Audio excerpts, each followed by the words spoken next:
Hey, what's going on? This is Kevin from Everflowing Stream. Wanted to pop on real quick and say thank you for making 2022 so awesome, and for helping me build this channel, for liking, subscribing, commenting, all that good stuff. I love all the feedback, and it's just been awesome building this to display some of the videos that I get to do with some up-and-coming metal bands, with some well-established metal bands, hardcore bands, punk bands, mostly underground music, I'm going to be completely honest, but sometimes I go outside of that realm and tiptoe into other worlds, but for the most part, mostly pretty metal. This week, I'm going to stick with the theme, and we're going to be talking with Kane from a band called Vomit Forth. This was one of my favorite records of the year, was the new Vomit Forth record out on Century Media, so let's just jump into it. My interview with Kane from Vomit Forth on Everflowing Stream. Hey, what's going on? I'm talking with Kane right now from a band called Vomit Forth, a truly disgusting band name, and he's on his flip phone right now. They are caveman death metal. He actually somehow rigged it to work with the internet. I don't know how he did it, but he's on the flip phone. How you doing, Kane? I'm doing well. How are you? Doing good, man. Are you at home? Sort of. Yeah, I don't really. My living situation is pretty crazy, but yeah, I guess you could say I'm at home right now. Are you guys are band from Connecticut? Do you live in Connecticut? I live in Connecticut. Okay. Our guitarist Ricky lives in Connecticut. Our bassist Tyler lives in Connecticut. Drummer's from Long Island. Oh, cool, nice. Yeah. Do you guys get to practice with your drummer much, or is it just here and there? We split it. Even though we shouldn't. We split it because we're good people. But yeah, we go like to Long Island every other time, and Okay. we try and do it once a week when we're writing heavy. But when we're like right now, we're kind of like chilling because we have a lot of tours coming up. So we only practice like right before tour, but we'll practice for like 2 days. What part of Connecticut are you in? I'm in New Britain right now, but I'm in Waterbury, and they're like that area. I mean, like Tyler's in Bristol.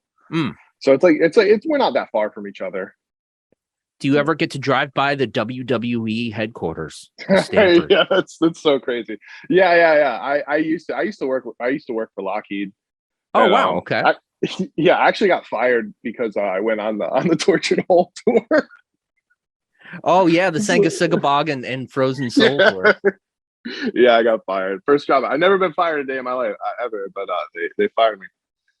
But you don't want to piss off the Lockheed Martin people. Jesus. I know, man. I did. I'm probably on a list right now. They're like, yo, this rocker, where he's done. Yeah. But yeah, I did used to drive by it like a good amount.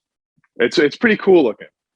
There's a giant flag. Exactly. Something I hear about Connecticut, and it's not like super well known for its pizza, but I've heard that the pizza in Connecticut is incredible. Yeah, it's fire. I'm actually like originally from Massachusetts, but it's where we have kind of bad pizza. But Connecticut has but the reason I say that is so I can actually like say this without bias. Yeah, that Connecticut pizza is incredible. It's fire. I think it's honestly it's sometimes better than, I don't know. I'm not gonna get into it because people are gonna get mad. Pizza politics, dude. Pizza politics. That's what I'm saying. I'm not trying to trigger anybody. Okay, so you guys got a new record coming out this July, Seeking Malevolence. It's your first record on Century Media. That's pretty wild to say, huh? Yeah, it's Seething Malevolence. But Seething. Oh my god, I miswrote. I was looking at your Encyclopedia Metalum, and I must have mistyped there. But so Seething we're Malevolence. Gonna get that guy. Yes. I'm very excited to be dealing with Century, and I mean they've been awesome. It's been a wild ride, man. I'm very excited about the record. It's been hard work to get it where it is now, and we've worked with a lot of really cool people and got to meet a lot of really cool people with it. But yeah, I can't wait for everyone to hear. I mean, it's been years in the making, so it's very, very exciting. So you guys went on that Sangasigabog and Frozen Soul tour, which you just mentioned that you skipped out of your job at Lockheed to go on. You guys played El Corazon. It was actually the same night as a Baroness show in the other room. I know. Yeah, they were there. Yeah. So you guys, you announced that you're picked up on Century Media and you got, a record deal with them. Did that connection happen on that tour? Because those are two, up and coming Century Media bands. So it's hard to say. I mean, this is actually kind of a cool sentimental story. So I'm gonna get a little sappy, but let's do it. So Frozen Soul is a band that like we toured with.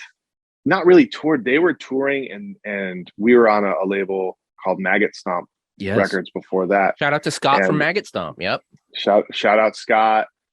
Shout out his camo Crocs. But yo, we did these couple shows with them, and it would just felt like special. I mean, we were it's a really surreal thing in your life to be like, man, we were playing like a pool hall to like 30, 40 people. Yeah. And we just kind of like, we clicked and we were like, yo, these are the homies.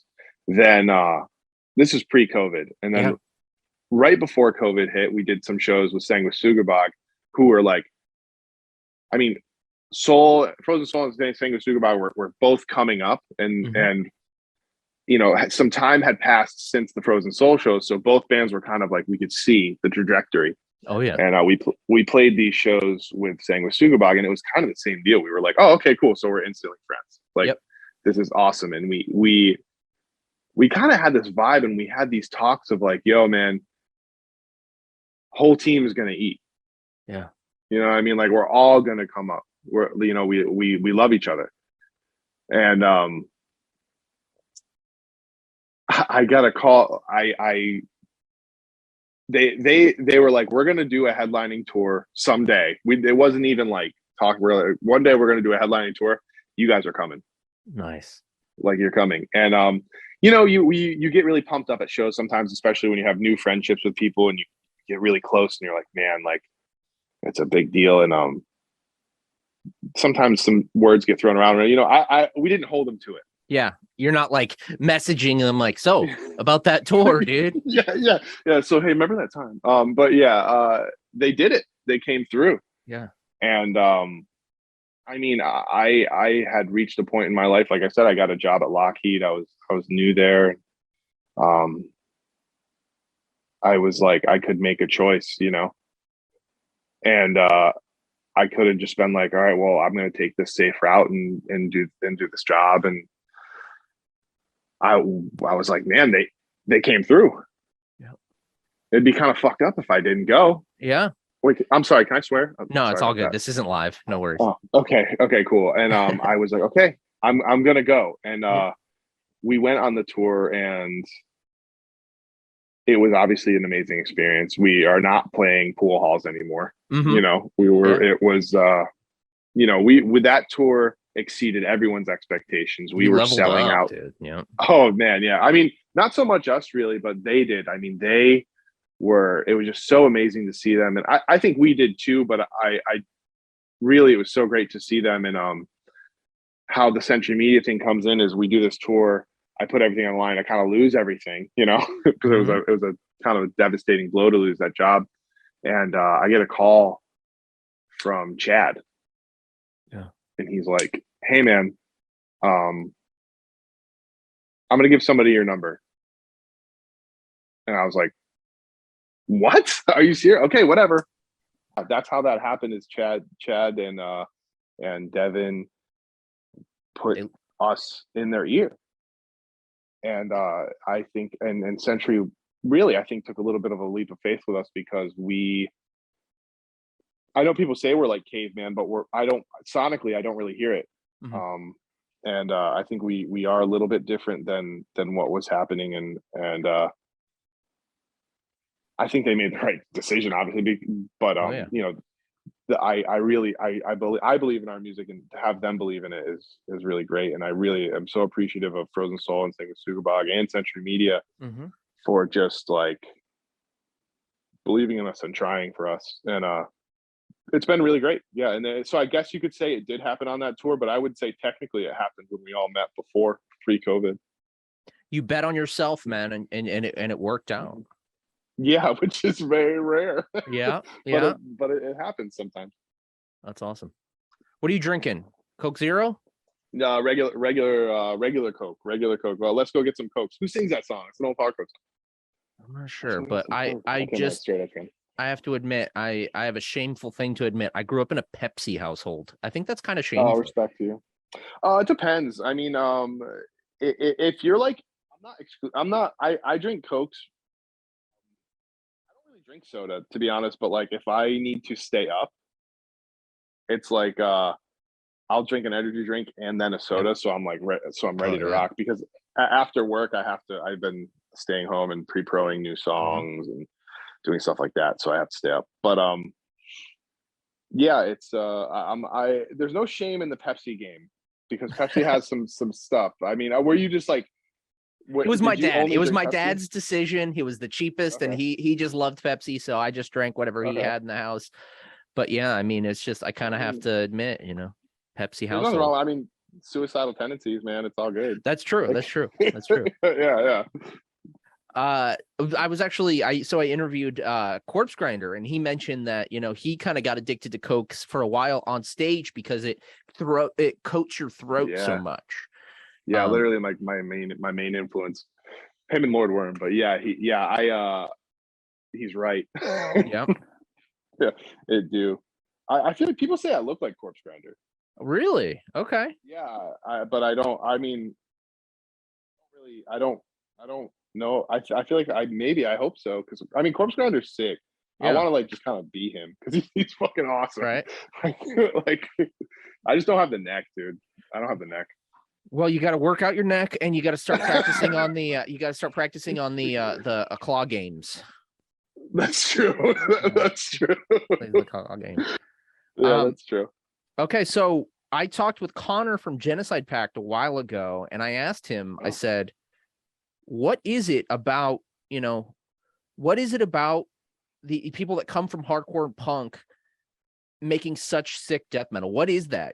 Or I think it actually might have been singer of Undeath, Kyle, that instead it wasn't Connor from, but anyways, okay. I heard him say the same thing. So yeah, he asked a similar thing. What, in your opinion, why is it that hardcore kids make such sick death metal? So that's a I don't know if I necessarily agree with the statement all the way because it's not always true. Okay. And it's funny actually you bring up those two because like I know that Genocide Pact come from there's like different sects of hardcore and they come from different ones and like I love that camp like Genocide Pact and innumerable forms and that whole little like camp. They're more from like the Iron Lung and kind of underground punk hardcore kind of thing. Yeah, bands that I love, I mean, what's that? That guy's name's Justin. He like everything he touches. Dance floor like, Justin, yeah. I don't know him like that, but shout out Mental. Kind of shout out Mental. Shout out Danimal. Shout out Waste Management, Pittsfield. But I think that why there's this crossover there is because it's kind of like there's people who just need a little bit more of an edge, and with hardcore, I mean, because we come from hardcore. Ricky, our guitarist, his dad is in like 100 Demons and stuff like that. Whoa. So like we all come from that. Like we know that's where we come from. But there's always like there's more of a social element to hardcore, and I'm not opposed to that. I'm not like talking down on it because it's been very important to me. It's been very important in my life. But with more musical types, there's a kind of a desire to create something that's intense that is kind of aside from that. And I think that's why hardcore kids or hardcore people or people in hardcore, I don't really know the correct term, are kind of gravitate towards that because it's still something that's intense. It's scary, but it's not scary like I'm gonna beat you up. It's something more primal, I guess sometimes you could say. And it's the logical there's a little bit, extreme. It is, and it's a little bit more. You can do more things with it, and it's so that's why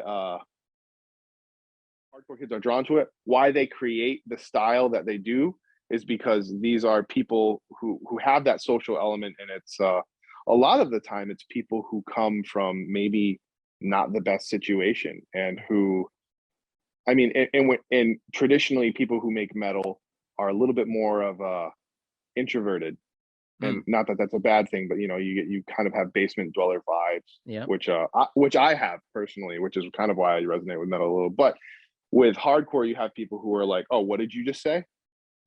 like that. Can you want to go for a walk real quick? And that vibe in death metal, I think, can be really, really, really awesome, and I think that's why it has created such great bands like Undeath, like Genocide Pact, and even bands like Creeping Death. Obviously, my favorite band out of all that, and it is biased because this is one of my close friends, is Fuming Mouth. And awesome band. And I can speak to that Mark is definitely like a psycho. I love him so much. But yeah, he is, and that's why that band is awesome, and it's why it's also a great death metal band created by a hardcore kid. I think the pinnacle, in my opinion, the best one. Nice. So Seething, Malevolence again, out July 8th on Century Media. Is there anything you can tell us about the record, man?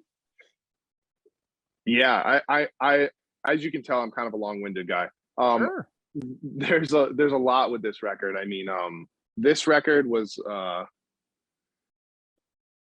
has been really, with Vomit Forth, just in general, nothing's really like fun. It's always like really hard. It's not that it's like not fun to do, but we make dark music, so it's and this is gonna be maybe sound a little cheesy, but we put so much into this, and we've rewritten songs, and I mean, I redid vocals like 4 times. Jesus. And we recorded it, and we had no, I mean, Century Media to us was like, yo, that's so sick, like, Bog got signed to Century, that's dope. like we had no idea that we would ever talk to them while this was being written, or the record was actually recorded before we were on Century. Oh, that's cool. Yeah, so it's been like, we did not settle. We pushed, and I really pushed myself, not just with my vocal performance, but with my lyrics, and I dug real deep, and we really actually tried to get away from the caveman thing, and I tried to tackle a lot of like inner demons, and I really wanted it to be something that would also be able to be relatable to everybody. And hopefully, I know that sounds strange because it is a negative, evil sounding thing, but I wanted people to take something from this record that was like, it's kind of like when you watch like a movie like Martyrs or something, and there's this kind of like, yo, that's like really like messed up, but I'm like obsessed with it, and hopefully you can kind of like, it sticks with you, and then makes you want to like, this is what I would want to do. Like, you watch it, the goal of the record is like, it's scary, it's kind of traumatizing, and then you become obsessed with it, but hopefully it helps you look at yourself and kind of be like, can get through some stuff with it. Nice. Because that's what it was for me. It was like externalizing my trauma and staring at it and being scared of it for a little bit, but then learning how to move past it. Sounds heavy, not just musically, but like just, heavy subject.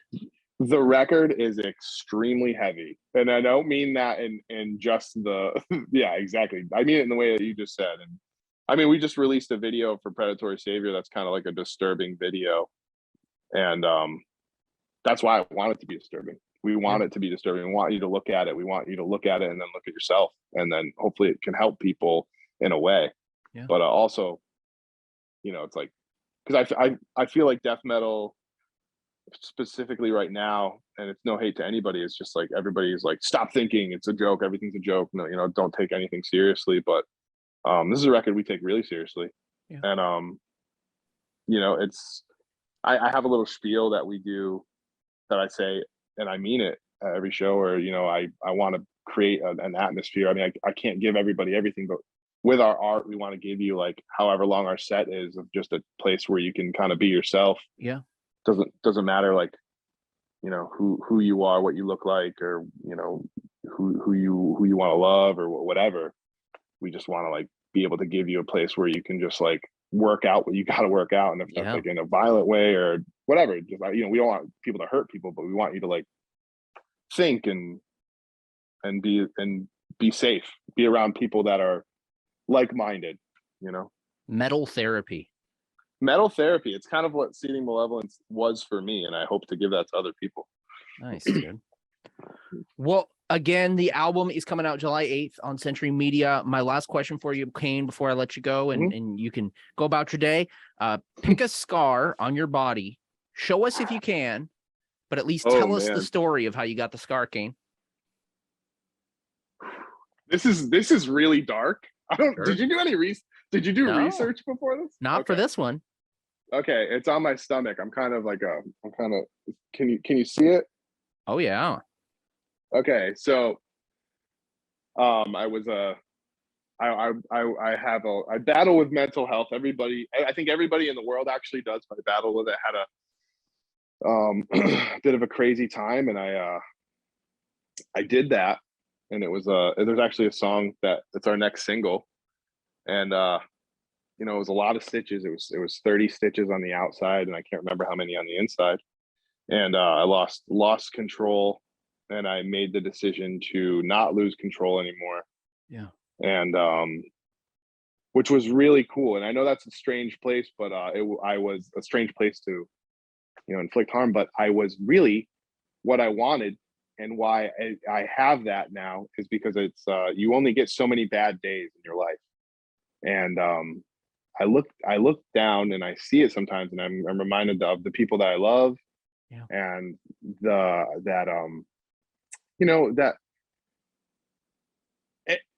no matter where you are in life, no matter how low you can go, and you can be in a bad place, because, you know, God knows I've been there, and I'm sure tons of people have. But that's the only way it's the universe kind of showing you that, hey, you're in this bad place, and let's get to a good one. And now, you know, this is a bad place, so you need to change. Yeah. You know what I mean? You need to do the work, and you need to change, and you can, and everybody can. And that's what that scar tells me when I look at it. So the single's actually coming out soon, and that's kind of like what that song's about. It's sort of, to an extent, you know, and how, I'm not gonna get huge into the meaning of the song because I already wrote about it, but you know, I just hope me sharing that can help somebody get through something, and help them realize that, hey man, you're not alone, and some people struggle, and you know, just understand that the negative is only proof that there's a positive, and that you can do the work, and it might not be easy, but it's there. Yeah. Damn, dude, thank you so much for sharing that. That's heavy, and you know, that's kind of the theme of today. Heavy, dude. Heavy. All right, well, yeah, I appreciate you very much. Thank you. Yeah, absolutely, man. Kane, thank you so much. And you can check out the new album by Vomit Forth, coming out July 8th. And we look forward to hopefully seeing you sometime on the road, man.